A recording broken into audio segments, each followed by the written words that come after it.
Assalamualaikum warahmatullahi wabarakatuh. Saya Aura Febiola dengan NIM 120222012 akan mempresentasikan kondisi geologi dari Pulau Bali, Lombok, dan NTB. Untuk outline-nya sendiri, yang pertama ada latar belakang, letak geografis dan geomorfologi, stratigrafi dan litologi, struktur geologi dan satuan batuan, tatanan tektonik, dampak tektonik terhadap morfologi, gejala geologi dan bencana, sejarah geologi, dan implikasi geologi terhadap kehidupan. Untuk latar belakang sendiri, Pulau Bali dan wilayah Nusa Tenggara yang mencakup Lombok, Sumbawa, hingga Sumba berada di kawasan Indonesia bagian tengah hingga timur. Wilayah ini terdiri dari banyak pulau kecil yang tersebar di wilayah geologi yang sangat aktif. Ini menjadikan kawasan tersebut sebagai area penting untuk pengamatan geologi dan kebencanaan. Nah, kawasan ini terletak tepat di pertemuan antara dua lempeng utama, yaitu lempeng Indo-Australia dan lempeng Eurasia.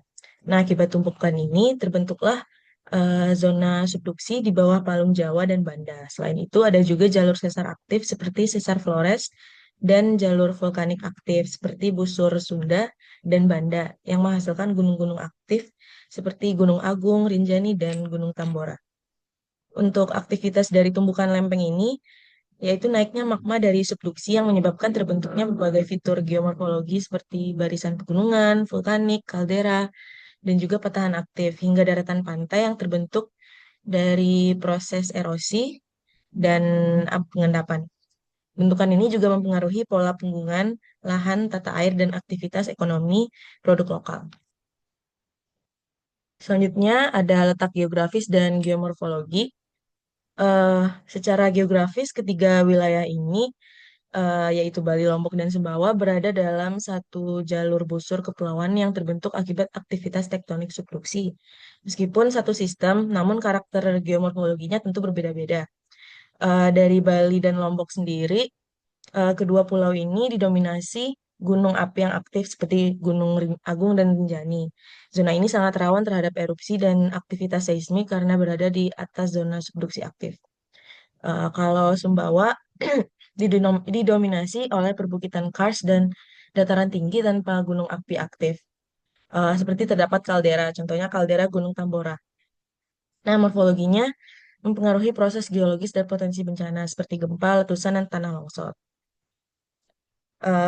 Misalnya kawasan vulkanik rentan terhadap letusan dan longsor, sementara daerah kars rawan kekeringan dan abrasi.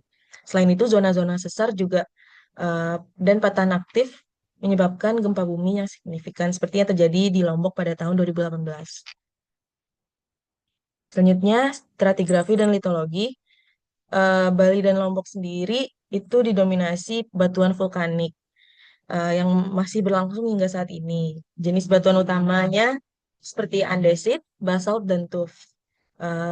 Kemudian umur dari batuan ini sendiri mayoritas dari zaman kuarter, yaitu kurang lebih 2,6 juta tahun lalu hingga sekarang.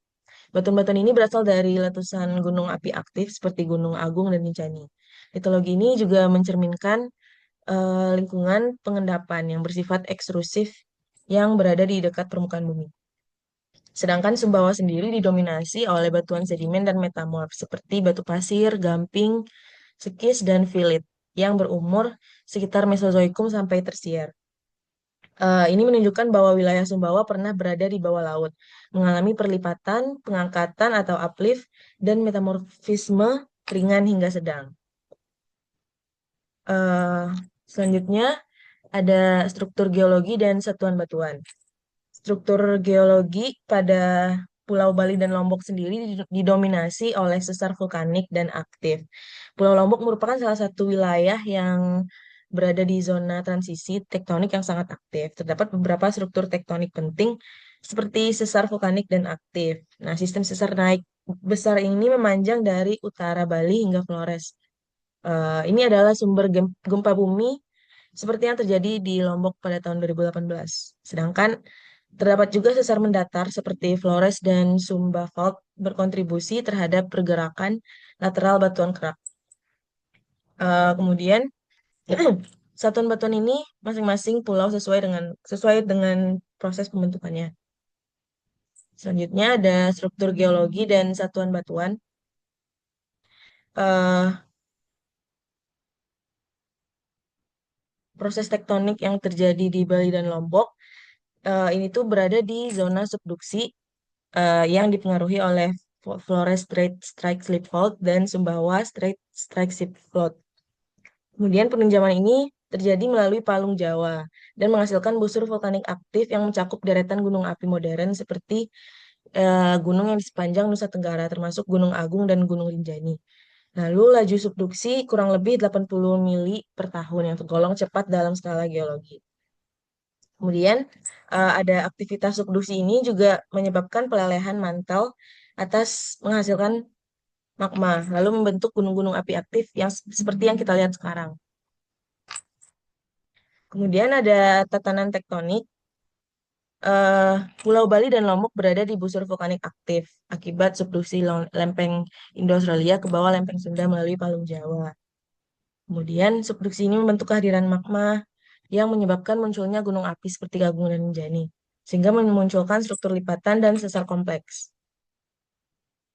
Kemudian ada dampak tektonik terhadap morfologi em, dari Pulau Bali dan Lombok sendiri, yaitu menghasilkan morfologi gunung vulkanik yang tinggi, terus terdapat patahan juga dan juga rekahan atau fracture. Dari Pulau Sumbawa sendiri, yaitu morfologi berupa perbukitan kars akibat pengangkatan tektonik. Eh, Bentuk ini juga terbentuk akibat pengangkatan tektonik dari dasar laut dan kemudian tererosi secara kimiawi oleh air. Selanjutnya ada gejala geologi dan bencana. Yang pertama ada gempa bumi, yaitu gempa bumi Lombok pada tahun 2018 dan gempa bumi Sumba pada tahun 1977. Nah, aktivitas tektonik tinggi di wilayah Bali dan Nusa Tenggara ini menjadikan wilayah ini sangat rawan gempa bumi. Contohnya gempa Lombok 2018, yaitu gempa yang berkekuatan 6,4 skala Richter dan juga 7,0 skala Richter yang menyebabkan ratusan korban jiwa, ribuan rumah hancur, dan ribuan pengungsi. Kemudian gempa Sumba tahun 77 juga merupakan salah satu gempa yang terdahsyat di wilayah Sumba, menimbulkan kerusakan yang signifikan dan menegaskan bahwa Sumba pun berada di zona seismik aktif.